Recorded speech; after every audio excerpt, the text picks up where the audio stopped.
very good morning, dear students, and welcome to today's session. In this session, we are going to continue with the discussion of the poem The Dolphins by Carroll and Duffy. In the last class, we discussed about the poet in brief. We did a short introduction to the poem, and we also discussed stanza 1 of the poem. In this particular class, we are going to discuss stanza 2 of the poem. We have found no truth in these waters, no explanations tremble our flesh. We were blessed, and now we are not blessed. After traveling such space, for days we began to translate. It was the same space, it is the same space, always, and Awab is the man. Now let us try to understand this particular stanza, that what does the speaker dolphin try to say in stanza 2 of the poem. Now through the line, we have found no truth in these waters, no explanations tremble our flesh. Now through this particular line, we have found no truth in these waters, no explanations tremble our flesh. The speaker dolphin speaks collectively and tries to convey that the life of the dolphins in the man-made pool is artificial and unnatural.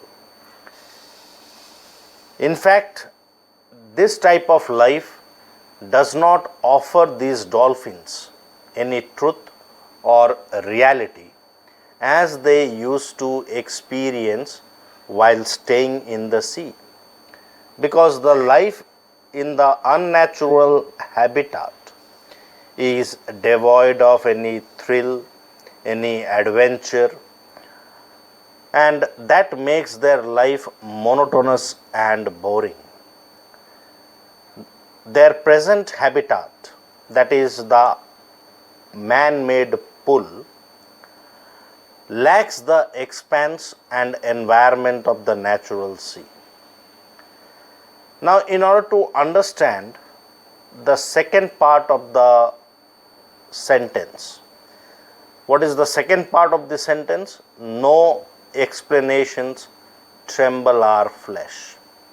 In order to understand this particular part of the sentence, we need to understand the fact that a dolphin gets information about its surrounding world through its skin that reacts to minute changes in its environment.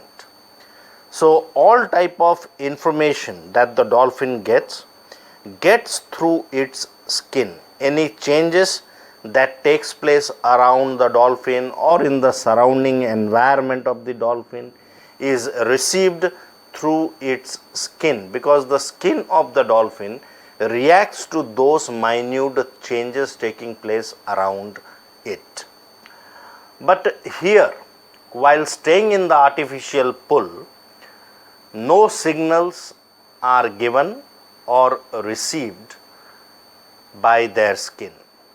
In other words, no explanations tremble on its skin that might make sense of its new world. So they are not able to get any information through their skin. And then we move to the next line. We were blessed and now we are not blessed. If you see this line, we were blessed. We were blessed. Who were blessed? The dolphins were blessed. When were they blessed? They were blessed in their past life, when they were leading a life of freedom, a blissful life, experiencing all joys and pleasures in their life. So the past of the dolphin was a blessed moment for them. And the present of the dolphin is miserable, hopeless because they are staying in a confined place and their movements, actions are constantly regulated by a man that dominates them or controls them. Since the present life of the dolphins in the artificial pool is miserable and hopeless, so therefore they feel that they are not at all blessed in their present life. So therefore we can say that this particular line, we were blessed and now we are not blessed, presents a sharp contrast between the past and the present life of the dolphins. The present confinement of the dolphins is in opposition to their earlier freedom and blissful life. The poem also highlights human greed and cruelty done to the animals. The poem in fact shows the poet's sympathy for the animals. The dolphins are confined to an artificial pool. Their movements are restricted.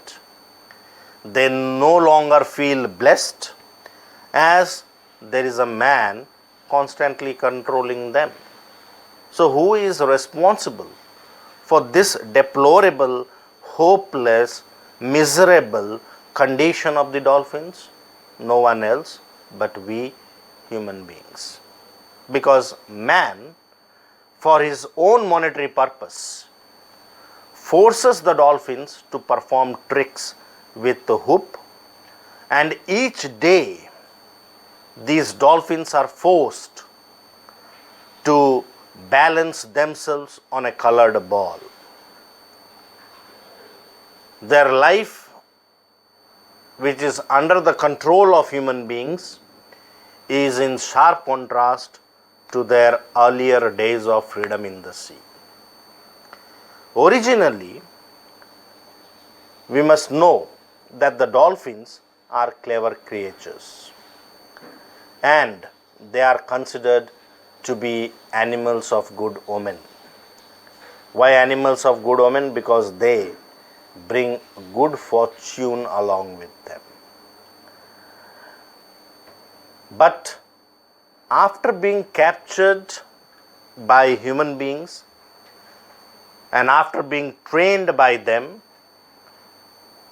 the dolphins have to follow their orders. And in order to survive, they have to obey the command of the man controlling or dominating them.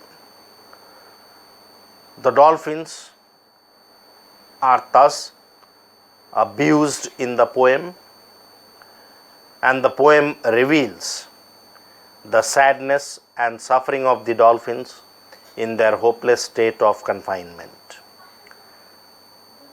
Thus, the poem indirectly seems to request the human beings not to destroy the natural habitat of animals and their lives, because these animals have as much right to live in their natural habitat as we human beings have.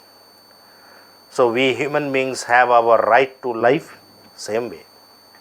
The animals also have their right to life. And since you all are living in the Duos region, you all must be very well aware of that how elephants create a havoc in the lives of the people. They enter into the labor quarters of the staff of the tea garden, destroy their houses, their goods, and many a times they enter into our school campus as well. Now, why or what is the need for these elephants to come out of their habitat? If you ponder on it, if you reflect on it, you will find that the inhuman act of human beings of depleting the natural resources, of destroying the forest reserves, is largely responsible for the movement of these elephants and also other animals. They move out of their natural habitat, that is their forest. So ultimately it is the human beings who are responsible for destroying the habitat and the life of the animals. So therefore the poet is trying to make a fervent appeal to the readers that we must not destroy their natural habitat and lives, because the animals also have equal right to live as we human beings have. The dolphins understood the reality of their new abode or life. What is the new abode or life of the dolphins? Their life in the man-made pool. So they gradually understand the reality of their new life. That is, they swim daily in the same limited space of the pool. So in the limits of the pool, it finds nothing new but the same monotonous space always. In fact, the dolphins have taken days to translate to the truth of its new environment, because it was used to live in the wide expanse of the ocean. And what makes the life of the dolphins even more miserable is that besides confining the dolphins in the artificial pool, their activities are also regulated and controlled by a man who makes them perform various tricks by jumping through hoops or balancing a colored ball. And this makes their life even more miserable, because already you see they are living in confinement, they are deprived of their rights, they are deprived of their natural habitat, and furthermore they do not have any freedom to act according to their will. If they had to survive, they had to obey the commands of the man controlling them. So their actions are also regulated, their activities are also regulated. This makes their life miserable, and they don't find any enjoyment or pleasure in the present life they were leading in the artificial pool. So this is what the second stanza is all about. In the next video we will discuss the third stanza.